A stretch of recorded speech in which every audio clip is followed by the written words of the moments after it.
De aici, de la Bruxelles. Vă îmbrățișez cu toată dragostea. Hai să vorbim despre o altă justiție. O chestiune care pe toți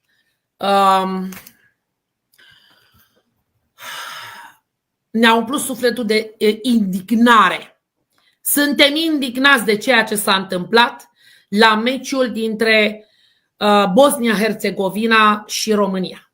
Indiferent că existau bannere cu Serbia, indiferent că se striga Kosovo e Serbia, indiferent că nu le plac bosniacilor sau oricui de români, nu ai dreptul să faci acte de discriminare și să îți permiți să jignești și să calci în picioare demnitatea și onoarea unui popor întreg și a unor oameni cărora trebuie să li se respecte, în primul rând, dreptul la imagine, dreptul la viață, dreptul la sănătate fizică și psihică, dreptul la onoare, dreptul la demnitate, da?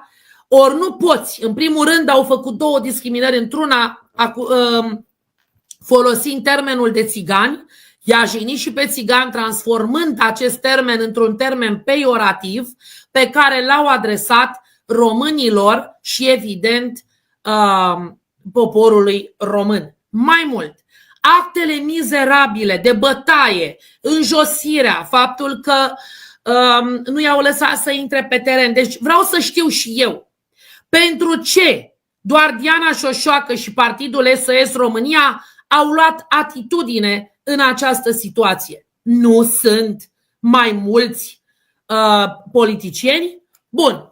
Având în vedere toate aceste aspecte, vreau să vă spun că am depus plângere și am depus plângeri atât în limba română cât și în limba engleză la următoarele instituții internaționale.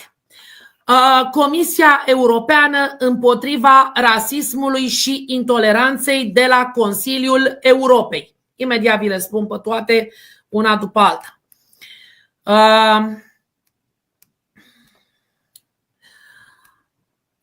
La ombudsman, adică avocatul poporului din Uniunea Europeană, Ambasada Bosniei la București, Președinția Bosniei, Guvernul Bosniei, Comisia Europeană Ursulei von der Leyen și la vreo 7 comisari, inclusiv celor care se ocupă de integrarea ca stat membru al Uniunii Europene a Bosniei, pentru că este stat în curs de aderare. Dacă vreți să trimiteți, bun, atunci o să scot de acolo numele meu și al partidului, dacă vreți, și vă postez peste toți, mai pe Facebook, vă postez în format Word și vă dau să trimiteți, o luați, o descărcați și o trimiteți și dumneavoastră. Da, puteți să, chiar uite, o idee foarte bună, vă mulțumesc că veniți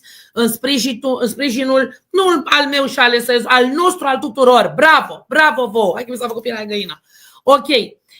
Am trimis plângere la FIFA și la UEFA. Am trimis plângere la Organizația Națiunilor Unite. Am trimis plângere la Parlamentul European. Am trimis, nu știu, mai am încă 2 instituții cărora să le trimit plângeri și o să vi le dau dovezile, o să le dau la presă. Am trimis și de aici, de la Cabinetul Parlamentului European, dar și de pe adresa Partidului SOS România și în calitate de președinte al partidului, dar și în calitate de europarlamentar și avocat, evident.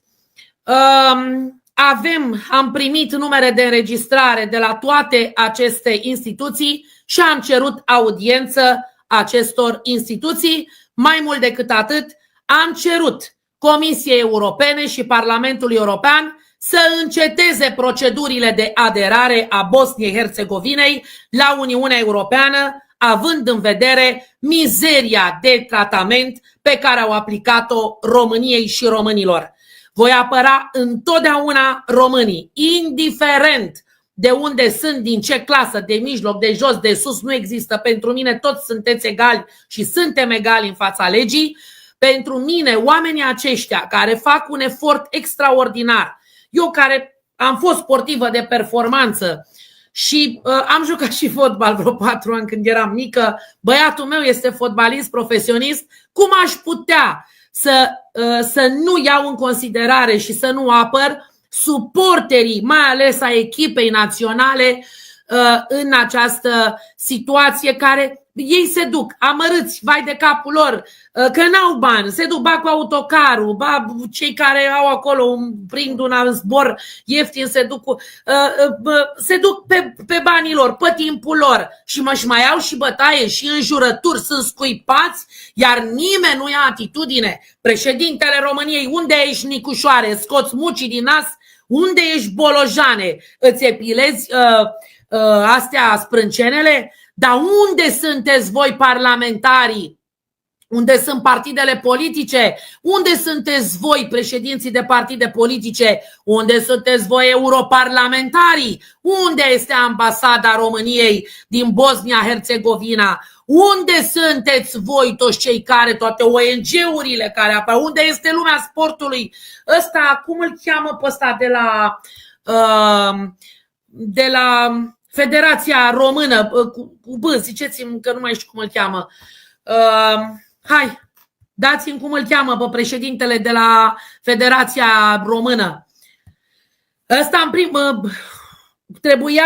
e primul care trebuia. În al doilea rând, vreau să știu de ce. Și am mai cerut ceva. Bosnia-Herzegovina să piardă cu 3-0 meciul, pentru că astea sunt regulile. Burleanu, mulțumesc frumos, Burleanu. Domnule Burleanu, dumneavoastră nu sunteți acolo pe post de fotografie, nu sunteți pe post de poster sau de tablou. Dumneavoastră reprezentați în primul rând România. Da, sportul este extrem de important și întotdeauna am pus accent pe sport. Copiii mei fac sport de performanță, au făcut și fac. Eu am făcut sport de performanță. Deci, stimate domnule Burleanu, sunteți primul care trebuia să ia atitudine, să scoateți echipa României de pe teren, să nu permiteți să fie înjosită în primul rând naționala României și în al doilea rând suporterii care vin pentru a aplauda, indiferent de situație, că pierd, că câștigă. Suporterii României sunt acolo. Ei se duc pentru națională. Ei își pierd din timp, din banii lor, din viața lor, din nervii lor, că te enervezi. Mie îmi spuneți, eu nu mai la meciuri de fotbal, eram o microbistă nebunică, mă, ce am pe stadion. Până când am crezut că îmi crapă capul. Deci nu se poate. Și atunci nu mai. Dar să nu iau atitudine când sunt om politic. Domnule Burleanu, în primul rând a ta trebuia să iei apărarea suporterilor. Ambasada României din Bosnia-Herzegovina trebuia să fie prima acolo și să ia apărarea suporterilor României. Cum e posibil să vă bateți joc, da? Cum e posibil și mai ales microbiștii ăștia din politica românească? Unde sunteți, ministrul de externe al României? Au trecut, am lăsat special, au trecut 5 zile de atunci. De 5 zile numai Diana Șoșoacă și SOS România fac acțiuni. Și acum, haideți să vă citesc plângerea la FIFA. Către FIFA, Disciplinary Committee, Comisia de Disciplină, Federația Internațională de Fotbal, Asociațion Zurich, Suisse, plângere oficială privind violențele, rasismul, xenofobia, incitarea la ură, abuzurile și neregulile grave comise în cadrul meciului Bosnia-Herzegovina-România. Stimați membri ai Comisiei de Disciplină FIFA, în conformitate cu regulamentele FIFA privind disciplina, siguranța spectatorilor și combaterea rasismului, formulăm prezenta plângere oficială referitoare la incidentele extrem de grave petrecute în timpul meciului Bosnia-România desfășurat la Zenica în data de 16 noiembrie.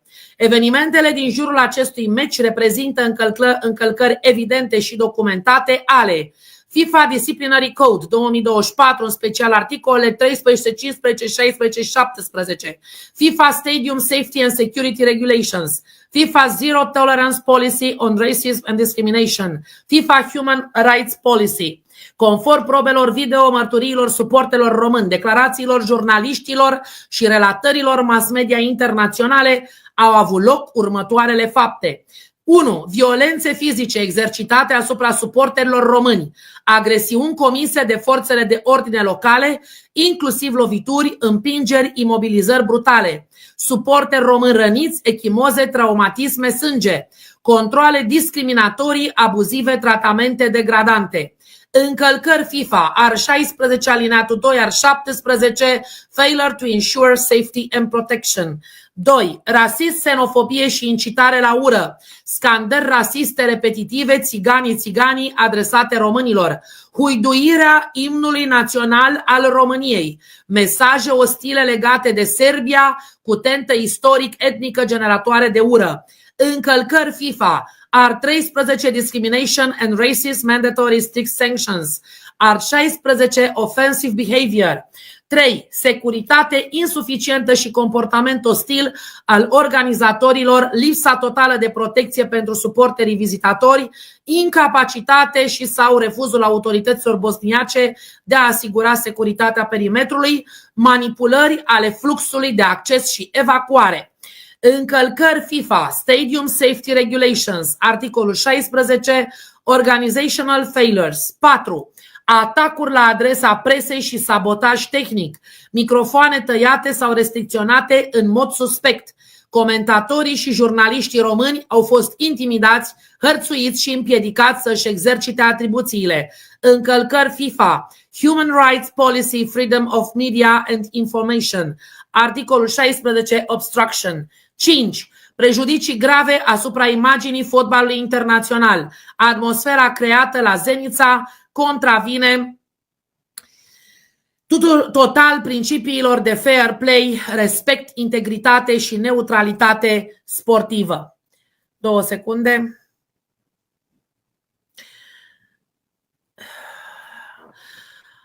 În acest context solicităm sancționarea Federației de Fotbal a Bosniei și Herțegovina pentru încălcarea articolului 13, rasism și discriminare, sancțiuni obligatorii, meciuri cu porțile închise, pierderea meciului, amenzi severe de punctări. Articolul 16, comportament ofensator și încălcarea protocolului, responsabilitatea Federației gazdă pentru acțiunile suporterilor, personalului și securității. Articolul 17, obligația de a asigura securitatea stadionului, regulamentele privind protecția presei și libertatea comunicării.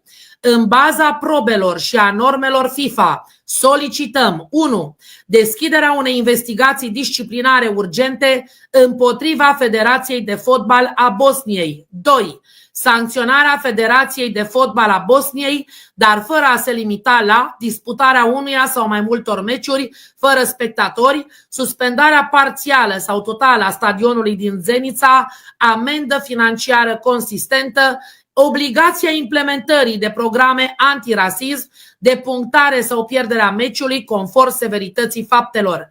3. Măsuri obligatorii de protecție pentru viitor, protocole clare de securitate, personal de ordine instruit antidiscriminator, colaborare cu oficiali FIFA la viitoarele partide.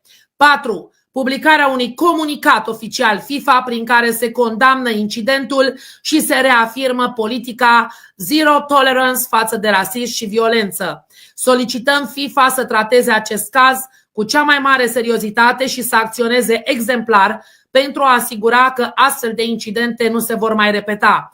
Faptele comise reprezintă o încălcare flagrantă a fundamentelor fotbalului mondial, respect, integritate, demnitate și egalitate între națiuni. Așteptăm un răspuns formal și confirmarea deschiderii unei investigații disciplinare. Cu deosebită considerație, avocat europarlamentar Diana Iovanovici-Șoșoacă, președinte SOS România. O altă plângere a fost adresată UEFA în temeiul UEFA Disciplinary Regulations 2024, UEFA Safety and Security Regulations, UEFA Respect and Anti-Racist Protocol și al obligațiilor care revin federațiilor membre privind prevenirea discriminării, violenței și comportamentelor antisportive. Ok. Cam aici sunt diferite articole, 11, 14 și 16 din UEFA Disciplinary Regulations. Bun. Apoi avem ok. Plângerea la Comisia Europeană împotriva rasismului și intoleranței. Plângere oficială adresată Comisiei Europene împotriva rasismului și intoleranței, ECRI, din cadrul Consiliului Europei. Subsemnata Diana Iovanovici-Oșoacă, avocat europarlamentar și președinte al Partidului SOS România, acționând în numele poporului român, vă adresez această plângere oficială privind actele grave de discriminare, xenofobie, rasism, incitare la ură și violență antiromânească care au avut loc la meciul Bosnia și Herțegovina-România disputat la Zenița în data de 16 noiembrie 2025. Ceea ce s-a întâmplat înainte de începerea meciului și în timpul jocului nu a fost un simplu incident sportiv, ci o demonstrație publică de ură etnică și rasială, tolerată și încurajată prin acțiunea autorităților bosniace. Suporterii români au fost bătuți, umiliți, hărțuiți, intimidați, blocați ore întregi departe de stadion, supuși unor controale abuzive și privați de obiecte personale fără justificare. În tribune au fost afișate imagini ofensatoare, iar scandările rasiste țiganii au fost lăsate să continue nestingherite. Aceste acte de dezumanizare colectivă reprezintă expresia unui comportament ostil, antiromânesc profund discriminatoriu. Mai grav, organizatorii și forțele de ordine nu au intervenit în niciun moment pentru a opri promovarea urii și pentru a proteja cetățenii români. Tolerarea acestor acțiuni transformă instituțiile statului bosniac în complice la un climat de violență etnică contrar tuturor angajamentelor internaționale privind drepturile omului. Aceste fapte au afectat nu doar suporterii prezenți, ci și imaginea României în Europa, atacând demnitatea poporului român. Este inadmisibil ca într-un stat european să se manifeste în mod public și organizat ură rasială și violență psihologică împotriva cetățenilor unei alte țări. Se pare că simpla pronunțare a numelui Serbiei, țară din care provin și bunicii mei paterni, le-au întunecat mințile suporterilor bosniaci și autorităților, declanșând tensiuni inimaginabile. În loc să respecte spiritul sportiv, aceștia au răspuns cu violență, au bătut suporterii români, iar imnul României a fost huiduit în mod barbar. Consider că este de datoria mea să apăr nu doar demnitatea românilor, ci și numele și onoarea țării în care s-au născut o parte din străbunii mei, refuzând ca Serbia să fie folosită ca pretext pentru ură și agresiuni, mai ales împotriva românilor. În temeiul Convenției Europene a Drepturilor Omului, al recomandărilor ECRI privind combaterea rasismului, precum și al standardelor UEFA și FIFA, solicit investigarea urgentă a incidentelor și includerea lor în raportul Comisiei Europene împotriva rasismului și intoleranței din cadrul Consiliului Europei. Emiterea unei recomandări oficiale ferme către autoritățile bosniace pentru sancționarea celor responsabili și prevenirea repetării unor astfel de acte. Evaluarea conformității statului gazdă cu standardele internaționale privind combaterea rasismului în sport. Acordarea de despăgubiri suporterilor români afectați și statului român, al cărui prestigiu a fost prejudiciat prin tolerarea acestor manifestări de ură. Ca europarlamentar și reprezentant al poporului român, îmi asum această plângere și îmi exercit dreptul și obligația de a apăra demnitatea cetățenilor mei și imaginea României în fața unor acte revoltătoare de rasism și intoleranță. Echipa națională a României și suporterii ei nu trebuie să mai fie niciodată expuși unor violențe și umilințe generate de ură etnică și de niciun alt fel. Vă rog să confirmați primirea sesizării, să comunicați măsurile pe care le veți dispune. Avocat europarlamentar Diana Iovanovici-Oșoacă, președinte Partid SOS România. Ok, am adresat și Organizației Națiunilor Unite, Secretariatului General al ONU, Departamentul pentru Drepturile Omului și Afaceri Politice, New York, Statele Unite ale Americii. Da, am văzut că vor să blocheze pe TikTok, pentru că evident nu e voie să faci așa ceva. Cine naiba își permite să ia apărarea României, nu? Bun. Plângere oficială la Organizația Națiunilor Unite privind violențele, rasismul, xenofobia, încălcarea drepturilor omului și tratamentele degradante aplicate cetățenilor români cu ocazia meciului internațional Bosnia-România. Stimați reprezentanți ai ONU, vă adresez prezenta plângere oficială în calitate de europarlamentar și președinte al Partidului SOS România în legătură cu incidentele grave cu caracter discriminatoriu, violent și abuziv petrecute la meciul internațional Bosnia-Herzegovina-România desfășurat Zenica în data de 16 noiembrie. Faptele am invocat evident Carta ONU, Declarația Universală a Drepturilor Omului și Pactul Internațional privind drepturile civile și politice.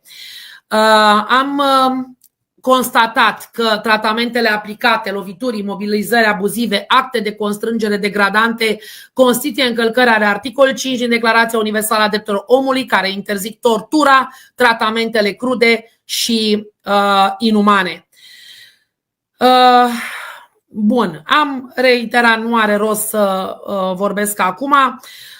Apoi, mesajele care au fost scandate la adresa Serbiei cu un conținut încărcat de ură, istorie și etnică contravin în mod direct articolului 1 și art 2 din Cartea ONU, art 7 din Declarația Universală a Drepturilor Omului și tuturor normelor privind combaterea discriminării, intoleranței și violenței interetnice. Fluxurile de acces și evacuare au fost manipulate într-un mod care a pus în pericol viețile spectatorilor, iar protecția promisă prin standardele internaționale nu a fost asigurată.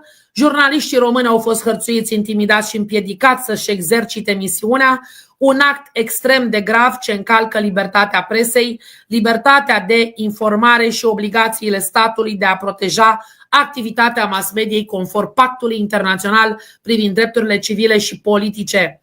Faptele de la Zenica nu reprezintă simple incidente sportive, ci acte sistemice de violență, discriminare și abuz tolerate sau chiar facilitate prin inacțiunea autorităților locale. Impactul acestor încălcări depășește sfera sportivă, afectând demnitatea umană, integritatea fizică, libertatea de expresie și dreptul la protecție în fața urii și violenței etnice.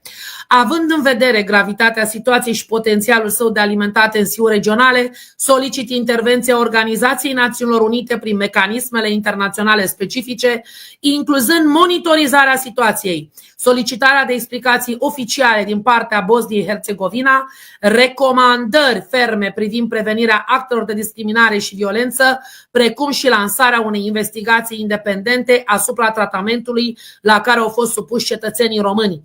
Este imperativ ca aceste acte să fie condamnate public, iar statul responsabil să fie tras la răspundere printr-o încălcare a normelor internaționale referitoare la drepturile omului.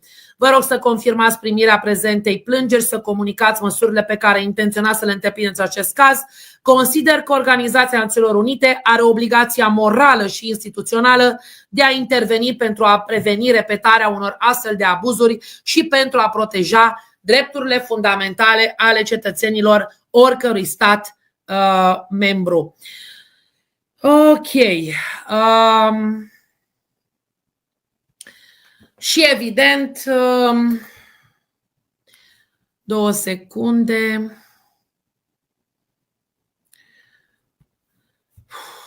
Ambasadorului Bosniei la București. Official protest letter regarding the violence. Ok, asta e în față, așa că e în engleză. 2 secunde. Mai am puțin și trebuie să plec la...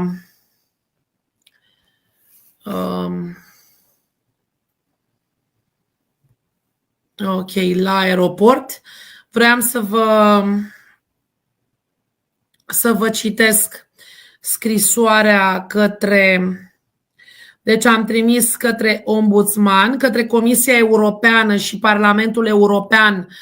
Am solicitat să deschidă o investigație oficială asupra modului în care autoritățile din Bosnia și Herțegovina au gestionat acest eveniment și asupra încălcărilor grave de drepturi fundamentale semnalată. Totodată vă rog să evaluați impactul acestor fapte asupra procesului de aderare al Bosniei-Herțegovinei și să utilizați toate instrumentele de condiționalitate de care dispune Comisia, inclusiv consemnarea acestor abateri în raportul de extindere, solicitarea de explicații oficiale Guvernului de la Sarajevo și impunerea de măsuri corective ferme în domeniul poliției, ordinii publice, combaterii discriminării și protecției jurnaliștilor.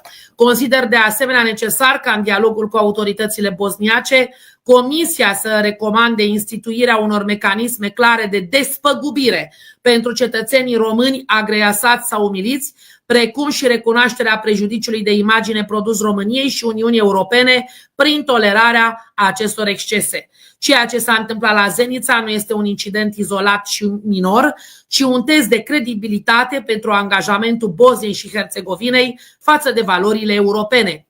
O reacție fermă și coerentă a Comisiei Europene este esențială pentru a transmite mesajul că violența, rasismul și disprețul față de cetățenii Uniunii nu pot fi tolerate, cu atât mai puțin pe teritoriul unui stat care aspiră să devină membru al Uniunii Europene.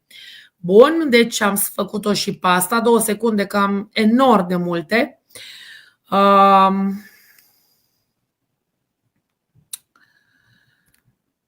Ok.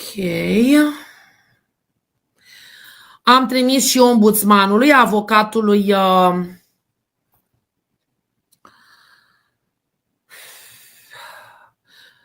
avocatul Uniunii Europene, cum e la noi avocatul poporului. Am pus sub semnul întrebării compatibilitatea Bosniei și Herțegovinei cu standardele Uniunii Europene în materie de stat de drept, drepturi fundamentale și ordine publică. Având în vedere competențele ombudsmanului UE prin supravegherea conformității statelor candidate cu principiile și valorile Uniunii, solicităm deschiderea unei investigații oficiale privind comportamentul autorităților bosniace, modul în care acestea au tratat cetățenii europeni și nivelul de conformitate a Bosniei și Herțegovinei cu obligațiile sale de stat candidat. De asemenea, solicităm sesizarea Comisiei Europene, Direcția Generală pentru Vecinătate și Negocieri de Extindere, pentru evaluarea impactului acestor incidente asupra procesului de aderare al Bosniei. Considerăm necesară formularea unor recomandări oficiale către autoritățile bosniace privind sancționarea celor responsabili, revizuirea procedurilor polițienești, introducerea unor măsuri antidiscriminare, asigurarea libertății presei și garantarea protecției cetățenilor europeni la evenimente publice. Nu în ultimul rând, solicităm ca ombudsmanul UE să recomande autorităților bosniace stabilirea unui mecanism de despăgubire pentru persoanele agresate fizic sau prejudiciate moral și precum și pentru prejudiciul de imagine adus României și cetățenilor săi. Cu alte cuvinte, cerem despăgubiri pentru România și pentru toți acești suporteri care au avut de suferit. Ok.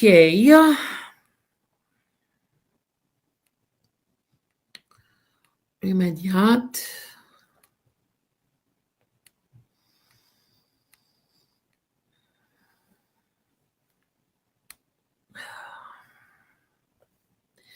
Două secunde. Ok. Bun. Am mai plângere 1, plângere comisie, plângere consiliu, comisioare, plângere 2 secunde. Ok. Și închei, bineînțeles, că altfel pierd avionul.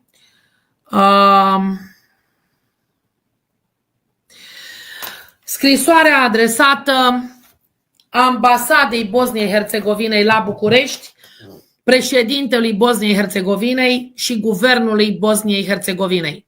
Scrisoare oficială de protest privind violențele, xenofobia, rasismul, incitarea la ură și abuzurile comise asupra cetățenilor români în timpul meciului Bosnia și România din 16 noiembrie. Excelență, așa ne adresăm, da?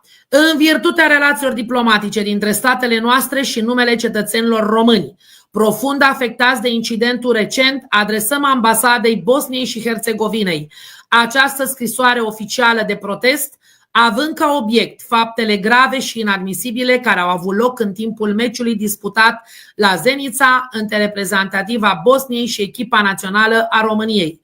Conform înregistrărilor video, relatărilor presei internaționale, mărturiilor suporterilor și raportărilor jurnaliștilor români prezenți la fața locului, au fost constatate următoarele. Suporterii români au fost agresați fizic de forțele de ordine bosniace, fiind loviți cu bastoane, împinși și mobilizați și supuși unui tratament degradant. Au existat persoane rănite, inclusiv tineri cu traumatisme evidente și urme de lovituri. Controlul la intrarea pe stadion a fost excesiv, ostil și discriminatoriu față de cetățenii români. În tribune au fost scandate expresii rasiste și xenofobe de tipul țiganii la adresa suporterilor și jucătorilor români. Imnul României a fost huiduit, fapt ce reprezintă o ofensă gravă la adresa unui simbol național și implicit la adresa statului român. Au fost propagate mesaje ostile și jignitoare referitoare la Serbia, ofensă cu valențe istorice care afectează nu doar cetățenii români cu origini sârbești, ci și relațiile tradiționale româno-sârbe. Comentatorii și jurnaliștii români au raportat sabotaje tehnice, microfoane oprite, restricționarea nejustificată a accesului la echipamente, intimidări și presiuni. Aceste acțiuni reprezintă o încălcare gravă a libertății presei și a dreptului la informare. Prin comportamentul violent și ostil manifestat asupra cetățenilor români, Bosnia-Herțegovina a permis crearea unui climat care aduce atingere directă demnității poporului român, imaginii României și principiilor respectului reciproc între state. Incidentul reprezintă încălcarea mai multor norme juridice internaționale și interne, între care Convenția Europeană a Drepturilor Omului, articolele 3, 10, 14, Protocolul numărul 12, interzicerea discriminării, Convenția ONU privind eliminarea discriminării rasiale, regulamentele FIFA și UEFA privind combaterea rasismului și violenței, Codul penal al Bosniei, infracțiuni privind incitarea la ură, violență și discriminare, obligațiile statelor privind protecția cetățenilor străini. În baza celor expuse, solicităm următoarele măsuri ferme, clare și imediate. Deschiderea unei anchete oficiale urgente cu privire la toate incidentele de violență, rasism, xenofobie, atacuri asupra presei și tratamente degradante aplicate cetățenilor români. Identificarea și sancționarea exemplară a persoanelor responsabile, inclusiv membrii ai forțelor de ordine, organizatori ai evenimentului, oficiali ai Federației Bosniace de Fotbal și indivizi care au instigat la ură. Emiterea unei declarații publice oficiale prin care autoritățile Bosniei și Herțegovinei să-și exprime regretul față de cele întâmplate și să condamne public violența, rasismul și discriminarea exercitate asupra cetățenilor români. Implementarea unor măsuri clare de prevenire pentru ca asemenea incidente să nu se mai repete la competiții sportive viitoare. Având în vedere prejudiciile suferite, solicităm despăgubiri individuale pentru cetățenii români vătămați, incluzând cheltuielile medicale, prejudiciul moral, despăgubiri pentru bunuri distruse, daune pentru tratamentul discriminatoriu și pentru traumă psihologică, despăgubiri către statul român pentru afectarea imaginii României în plan internațional, prejudicii morale colective, deteriorarea climatului diplomatic și sportiv, încălcarea obligațiilor internaționale ce revin statului bosniac. Ne rezervăm dreptul de a sesiza Consiliul Europei, Comisia împotriva rasismului și intoleranței, FIFA, Comisia de disciplină, UEFA, Comisia de control etică și disciplină, Curtea Europeană a Drepturilor Omului. Poporul român este o națiune profund atașată valorilor demnității, onoarei și respectului. Comportamentul ostil, violent și discriminatoriu manifestat la adresa cetățenilor săi nu poate fi trecut sub tăcere și nu va fi tolerat. Solicităm un răspuns oficial scris din partea ambasadei și a autorităților bosniace în termen de 10 zile lucrătoare, însoțit de măsuri concrete. În numele cetățenilor români afectați și al tuturor celor indignați de aceste fapte, cerem adevăr, dreptate și reparație. Cu considerație, avocat europarlamentar Diana Iovanovici-Șoșoacă, președintele partidului SOS România. V-am trecut cam prin toate, mai avem de scris. Vreau să mulțumesc din suflet echipei care a lucrat împreună cu mine la aceste scrisori. Le mulțumesc pentru că de 48 de ore lucrăm în continuu la acestea. Să știți că sunt foarte greu de făcut, trebuie citite, absolut toate aceste lucruri îți ia ore și ore și ore întregi. Vom face o plângere care să cuprindă absolut toate și le vom adresa ca să fie adresată tuturor. Vă dăm adresele de mail pe care să le puneți pe toate odată și să trimiteți astfel încât să trimită mii și zeci de mii ca în pandemie astfel de reclamații peste tot în lume, pentru că România nu este sat fără câini. Vreau să vă anunț că ceea ce am făcut eu și Partidul SOS România, ce am făcut echipa mea și a noastră, ar fi trebuit să facă Ministerul de Externe. Această incapabilă, incultă și incompetentă de doamna Țoiu, împreună cu președintele României, neconstituțional și ilegitim, împreună cu domnul Bolojan, neconstituțional și ilegitim, Sprâncenatul, împreună cu comisiile din Parlamentul României, precum toți parlamentarii, nu numai cei de la SOS, și europarlamentarii. Absolut toate instituțiile și mai mult decât atât trebuia să facă Federația Română de Fotbal prin reputatul domn Burleanu, care nu face nimic decât încasează bani. Numai în sport nu mă mai băgam, pentru că m-am săturat și știu ce se întâmplă acolo. Băiatul meu este fotbalist profesionist, v-ați bătut joc de el pentru că măsa e Diana Șoșoacă și pentru că nu-mi țin gura. Am mai mult, știți? Am mai multe adunate în mine. Problema este alta. De ce nu s-a autosesizat UEFA? De ce nu s-a autosesizat FIFA? De ce nu s-au autosesizat toate aceste instituții internaționale? Pentru că România nu mai există. Pentru că România pentru ei este nici măcar o colonie. Este o regiune unde se duc ei să micționeze. Vreau să vă spun că din acest moment poporul român trebuie să înțeleagă că nu trebuie să se lase călcat în picioare, că nu mai putem permite încălcarea demnității și onoarei noastre, că trebuie să ne apărăm unii pe alții, că sportul reprezintă România și poporul român, iar toți acești oameni minunați care s-au dus să încurajeze echipa națională de fotbal a României, precum și jurnaliștii care aveau obligația să transmită de acolo, acești oameni au fost înjosiți, umiliți și mai ales echipa națională a României. Pentru toate aceste aspecte vom lua atitudine în continuare. Voi sesiza și alte instituții. Am cerut audiență tuturor acestor instituții și credeți-mă că mă duc peste ei, pentru că m-am săturat să fim bătaia de joc a întregii lumi doar pentru că nu avem reprezentanți. Uite că avem reprezentanți. Diana Șoșoacă și Partidul SOS România vă reprezintă, dragi români, și toată țara. Haideți cu toții, o să vă fac o să vă lucrez îmi pare rău că nu mai am timp, dar o să vă mai spun că mai aveam multe de spus. Trebuie să plec, că pierd avionul. Vreau să vă spun că va trebui să luăm atitudine exact ca în pandemie. O să vă fac acea acțiune, o să contopim cam tot ceea ce am spus, astfel încât să se poată trimită către toate instituțiile pe care le-am sesizat și de la voi, de la toți, de la suporterii care ați suferit astfel de acțiuni de violență și de discriminare și abuzuri psihice. Vreau să solicit acestor suporteri, sub acoperirea confidențialității, vă rog frumos să ne trimiteți pe adresa de mail a Partidului SOS România le găsiți pe site-ul sos.ro. Vă așteptăm să ne contactați astfel încât să vă punem la dispoziție avocați cu care să dăm în judecată statul Bosnia-Herzegovina. Și, bineînțeles, toate instituțiile internaționale care nu vor răspunde conform legislației invocate, pentru că toate au aceste obligații.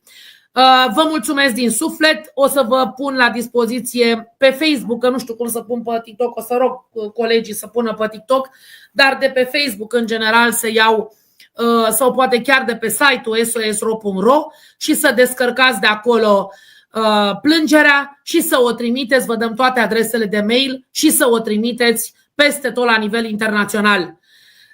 Ridică-te Gheorghe, ridică-te Ioane și vorba lui Eminescu, suntem români și punctum. Nu permitem nimănui să ne înjosească, nu permitem nimănui să ne jignească, nu permitem nimănui să jignească nici o etnie, nu permitem nimănui să agreseze români, nu permitem nimănui acte de violențe, de înjosire, de discriminare. România există, poate nu ca stat din punct de vedere legal din cauza CCR-ului. Asta este opera voastră, cei de la CCR, cei de la guvern, de la președinție, de la servicii secrete, pentru că nu v-ați făcut treaba și pentru că în 5 octombrie 2024 ați anulat drepturile și libertățile fundamentale și ca o consecință ați anulat și alegerile. Și pentru toate lucrurile astea suntem desconsiderați în lume, iar noi românii va trebui să repunem România pe harta lumii. Eu am reușit să pun România pe harta lumii din punct de vedere politic. Am nevoie de voi